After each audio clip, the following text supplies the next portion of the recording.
হরে কৃষ্ণ, রাধে রাধে। আচ্ছা, আমরা প্রত্যেকেই তো জানি গঙ্গায় স্নান করলে আমাদের সকল পাপ দূরে চলে যায়, কিন্তু সত্যিই কি তাই? গঙ্গায় স্নান করলে সত্যিই কি আমাদের পাপ দূরে চলে যায়? যখন আমরা গঙ্গাতে স্নান করতে যাই তখন কিন্তু আমাদের পাপগুলো আমাদের সাথেই যায়, এবং গঙ্গাতে যখন আমরা সত্যি সত্যিই ডুব দিই তখন কিন্তু সত্যি আমাদের পাপগুলো ধুয়ে মুছেই যায়। কিন্তু আমাদের করা পাপগুলো তো জলের উপরে ভাসতে থাকে। যখন আমরা ডুব দিয়ে আবার পুনর্বার উপরে উঠে আসি তখন সেই পাপ কিন্তু আমাদের দেহেই আবার লেগে যায়। পুনর্বার কিন্তু সেই পাপ আমরা আবার গ্রহণ করেই ফেলি। তাই এই ধারণাটা সম্পূর্ণ ভুল যে গঙ্গা স্নান করলে পাপ ধুয়ে মুছে যাবে। হ্যাঁ, কখন পাপ ধুয়ে মুছে যায়?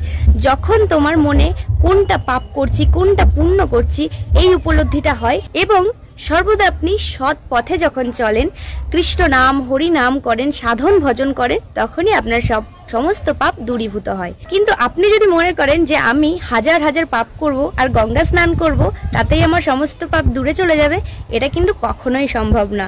আপনাকে কিন্তু তাহলে আপনার পাপের কর্মফল ভোগ করতেই হবে, এটাই অনিবার্য। হরে কৃষ্ণ, রাধে রাধে, হরি বল হরি বল।